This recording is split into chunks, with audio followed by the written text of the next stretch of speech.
নাই, ইলেকশন তো হয় না কয়েক বছর, তো ইলেকশন হবে না তো চাবি খোলার প্রশ্ন আসছে কেন? তাহলে ইউনিয়ন রুম রাখা হয়েছে কেন? সেটা কি কেবল ওই কলেজের মেয়েদের নিয়ে এসে করার জন্য? তো সেই জন্য ওইটাই হচ্ছে ঘুঘুর বাসা। আর কলেজ ইউনিভার্সিটি চলে ওখান থেকেই, আর নেতারা ওইখানে তাদের যে সাগরেদদের পুষে রেখেছে তাদের সমস্ত সুবিধা দিয়ে রেখেছেন মৌজ মস্তি করার ওই ইউনিয়ন রুমে। সেটা কোনোদিন বন্ধ হবে না। এটা কে দেখবে বন্ধ হয়েছে কি খোলা আছে? মমতা ব্যানার্জিকে আমরা দেখি কিছু একটা ঘটনা হলে উনি স্টেটমেন্ট দেয় এটা চলবে না, এটা করতে দেবো না, তারপর আবার চলতে থাকে।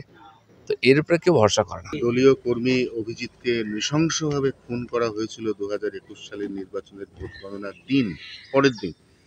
আজকে পরেশ পাল, স্বপন সমাদ্দার এবং পাপিয়া ঘোষ তাদেরকে আদালতে যেতে হবে।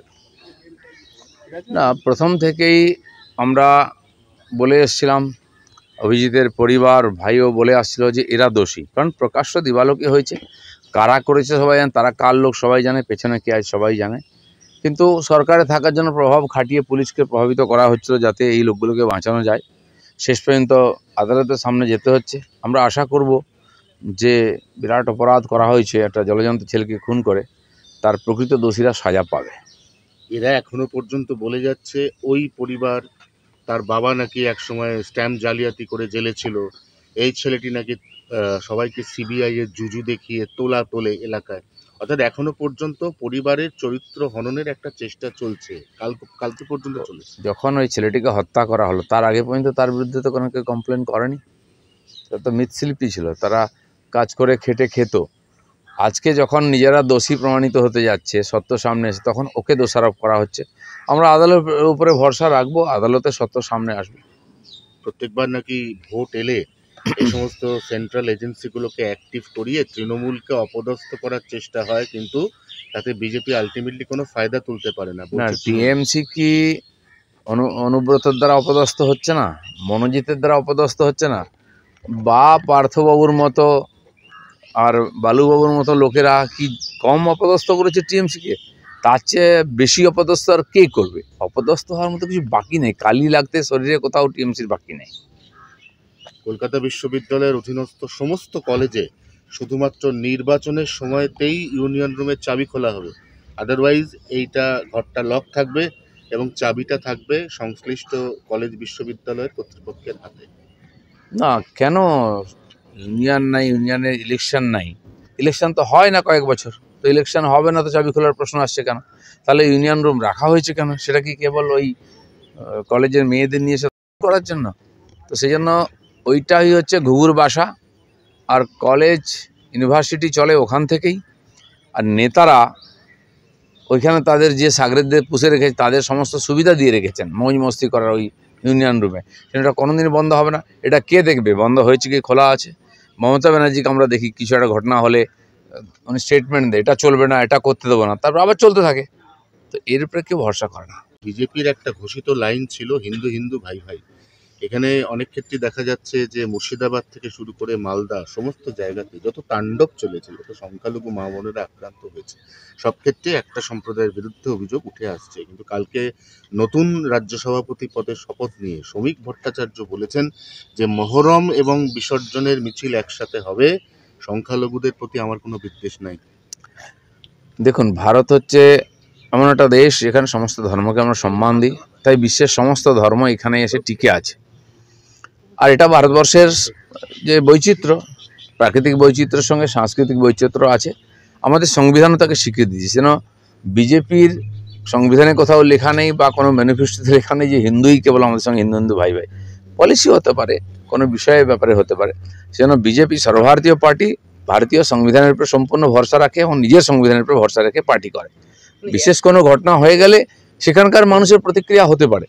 আর এটা ঠিক যে আজকে পশ্চিমবাংলার মুসলিম সমাজকে টিএমসি রাজনৈতিকভাবে এত ব্যবহার করছে, ফলে তাদের সমস্ত দোষকে মার্জনা করা হচ্ছে। তারা নিঃশব্দে নির্ভয়েতে আর সমস্ত অপরাধ করছে, পুলিশের হিম্মত নেই এফআইআর নেওয়া, সেজন্য এই ঘটনা বাড়ছে। এমনকি যে কসবা কলেজে যে মূল দোষী সেও একটি মুসলিম ছেলে করেছে, প্রথম এফআইআর এটা এসছে, মনোজিতের নাম এসে, কিন্তু সে তার চেলা।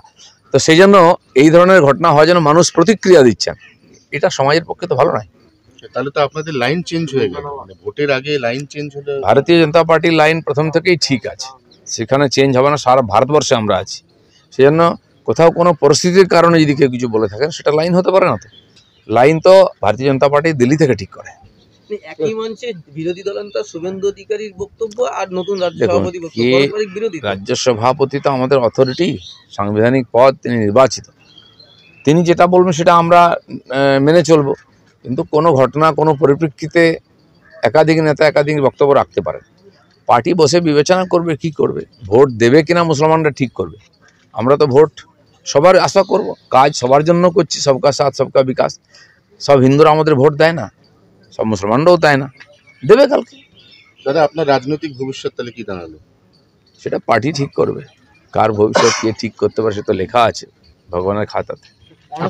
আপনি নিজে কি ক্যালকুলেট করছেন, মানে কোন দিকে যাচ্ছে ব্যাপার? আমাকে ভারতীয় জনতা পার্টি নিয়ে এসে তার জায়গা দিয়েছে পার্টিতে। আমি রাজনীতি করতে নিজে থেকে আসিনি, আমার সেটা কোনোদিন করিও নি। পার্টি চেয়েছে, আমি একজন কর্মী হিসাবে পার্টিতে এসেছি।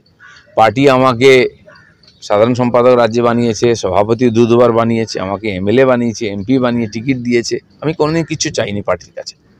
আর এমনকি আজকে পার্টি আমাকে যে গাড়ি দিয়েছে আমি ব্যবহার করছি, বা সিকিউরিটি, সেটাও আমি কোনোদিন চাইতে যাইনি। ঘটনা পরিপ্রেক্ষিতে পার্টির প্রয়োজন মনে হচ্ছে। পার্টির যদি মনে হয় আমি সাধারণ কর্মী হিসেবে কাজ করব, তো আমি যেরকম করছি করবো, আগে কোনো পদ নেই। পার্টি যেখানে আমি ডাকে সেখানে আমি যাই, যেখানে ডাকে না সেখানে যাই না। এটাকে আমি পার্টির সিস্টেম মনে করি। অনশন তুলে নিল যোগ্য শিক্ষক শিক্ষিকারা, 14 তারিখ নবান্ন অভিযান করবে। নবান্নতে তো আন্দোলন তো চলছেই, অনশন তুলেছে, কিন্তু অবস্থান তো তোলেনি ওরা। তাদের সে আন্দোলন চলছে, আন্দোলনের ধার বাড়ছে, কখনো ভাট বাড়ছে, কিন্তু এই আন্দোলনের সঙ্গে আমরাও ছিলাম, আমরাও থাকবো। আর আন্দোলন সফল হোক সেই শুভকামনা আমরা দেবো। আমরা সবসময় দিলীপ ঘোষকে চমক দেখি, হঠাৎ করে কোনোদিন সকালে শুনবো না তো যে দিলীপ ঘোষ তৃণমূলে জয়েন করেছে। কল্পনা করতে তো পয়সা লাগে না, করো না। না, মানে কল্পনা আমরা কি করব, মানে আপনি কি সেটা অনেকেই করছে, তো কেউ তো কল্পনা করে এটা বার করেছে। এবং এই কল্পনা কি প্রতি মাসে 2 মাসে পাল্টে 21 তারিখ অবধি আবার ডেট দেওয়া হয়েছে। আগে অনেকগুলো তারিখ হয়ে গেছে, আবার 21 তারিখ, তারপরে আবার অন্য ফান্ডা শুরু হবে। তো কিছু তো মার্কেটে থাকতে হবে। কিছু লোক এই করে মার্কেটে থাকার চেষ্টা করে। দিলীপ ঘোষ তো মার্কেটে আছে। দাদা, এখন তো সেই তিক্ততা নেই। আপনি তো জগন্নাথ মন্দির গেছেন, কুণাল, অরূপ সবার সাথে আমার সঙ্গে চা খাওয়াটা। না, সেই তিক্ততা নেই। কুণাল অরূপের সঙ্গে আমার আগে থেকে পরিচয় ছিল, এখনো আছে, আগামী দিনেও থাকবে। আমি রাজনীতি করি না করি, ওরা করুক না করুক, কে কোনো পার্টি থাকবে, তার সঙ্গে রাজনীতির সম্পর্ক দিলীপ ঘোষ এরকম ভাবে না। আজকে আমার পার্টিতে, কালকে টিএমসি ছিল, আমার শত্রু ছিল, কাল চলে আমার কাছে বসলো, আমার বন্ধু হয়ে গেল, পরশু আবার চলে গেল, আমার শত্রু হয়ে গেল। দিলীপ ঘোষের বন্ধুত্ব শত্রুতা এত হালকা নয়। যারা এভাবে করে তাদের রাজনীতির ব্যবসা করে, তাদের সমস্যা আছে, ঠিক আছে। দিলীপ ঘোষের এরকম সমস্যা নেই। কিন্তু দাদা, বলা হচ্ছে যে জগন্নাথ দেবকে সাক্ষী রেখে শ্রমিক ভট্টাচার্য বলছেন যে বঙ্গোপসাগরেই তৃণমূলকে বিসর্জন দেব, ওই জগন্নাথ মন্দিরে বিজেপির পক্ষ থেকে আপনি প্রতিনিধিত্ব করেছেন। আমি কারো প্রতিনিধিত্ব করিনি।